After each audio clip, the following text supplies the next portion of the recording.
Aloha, this is V93FM.com, the Sandwich Islands Network Radio, and now back to our special broadcast, Mauna Kea Now.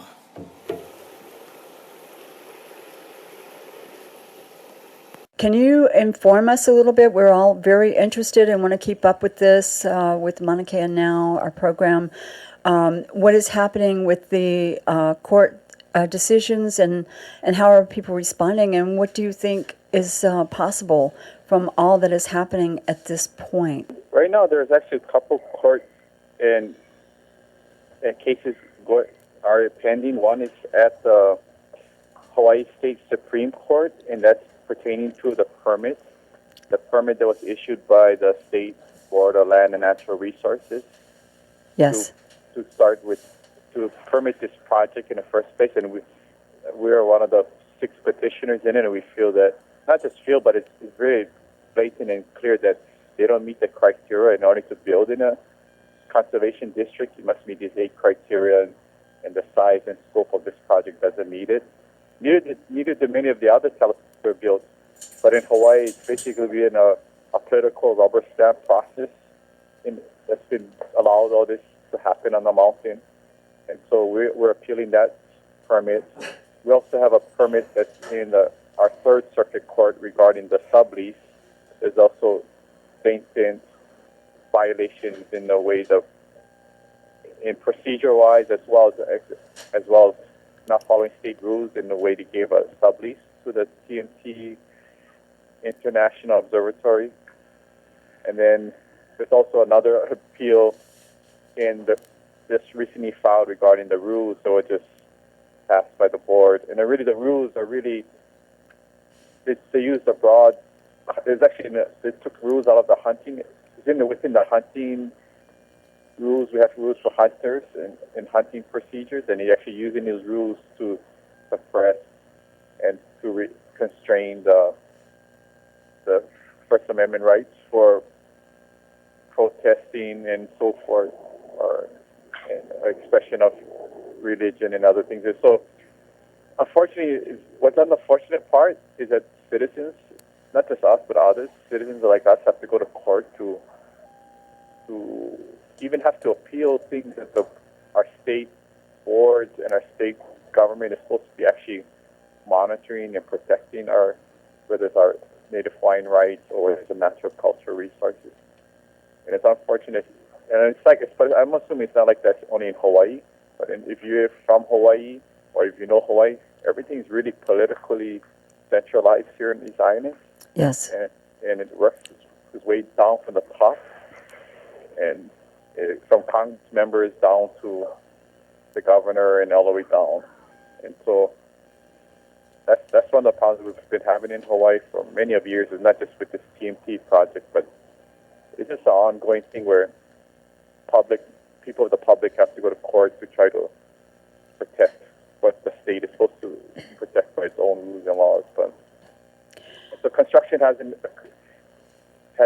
begun.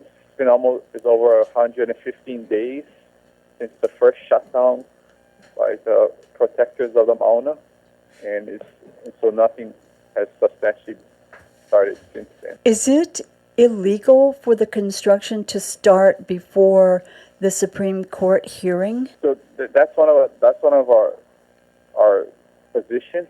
Besides the proposed desecration and destruction on the mountain, it's like, why are you folks moving ahead or allowing them to move ahead with construction while these things are still in appeal?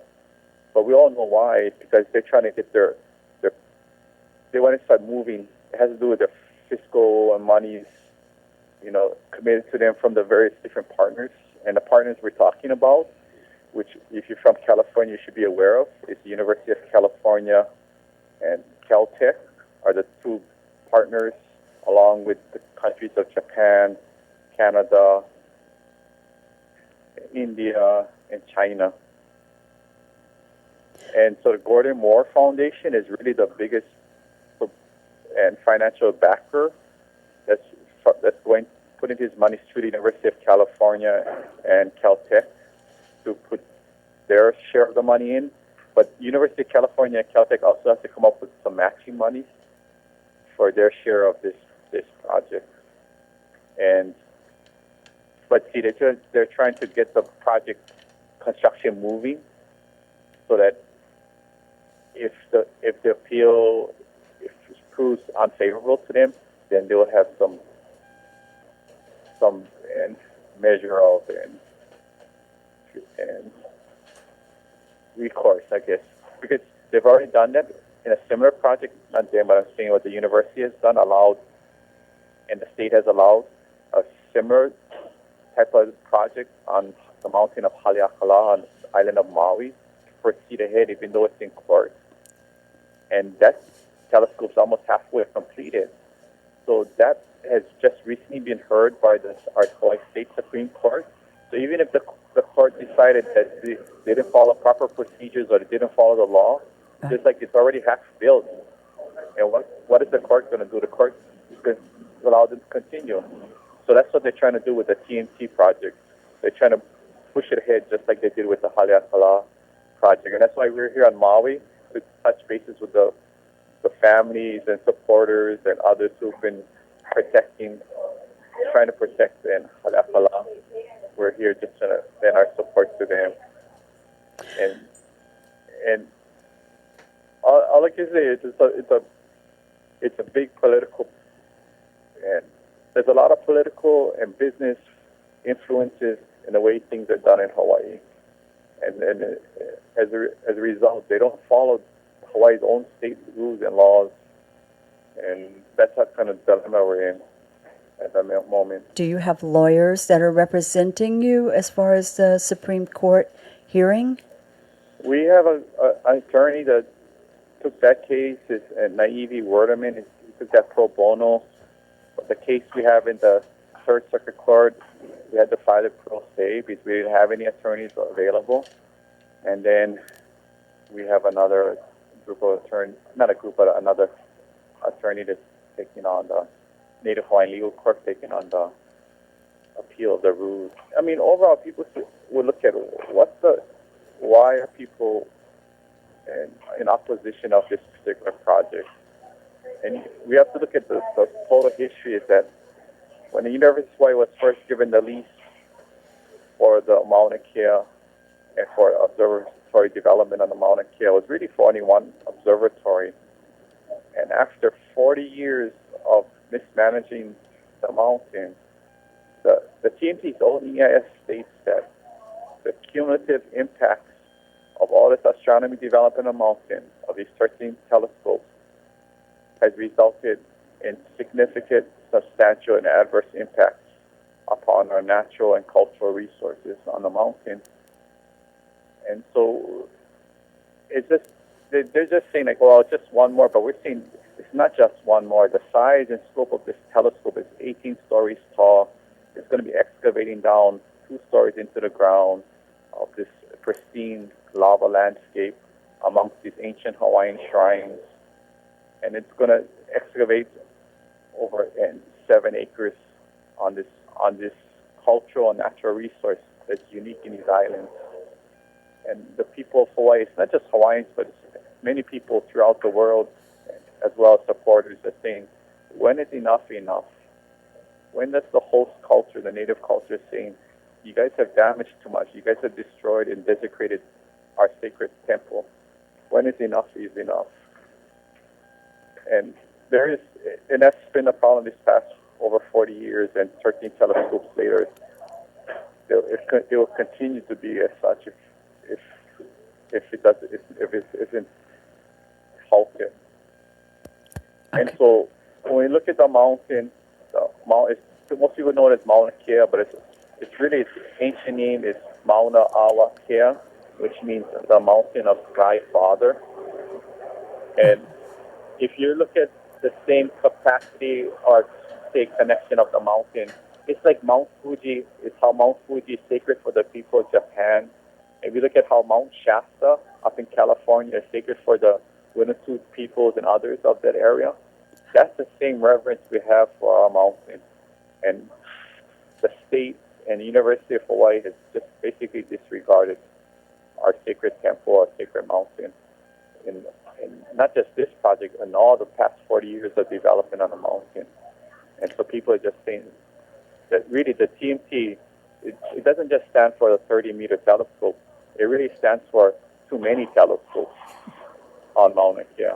Is it true that people who are being arrested for protecting the mountain are charged more each time they are arrested? Then yes, so the people are being arrested and trying to protest and try to express their opposition to this project. And there were 31 arrests that occurred on April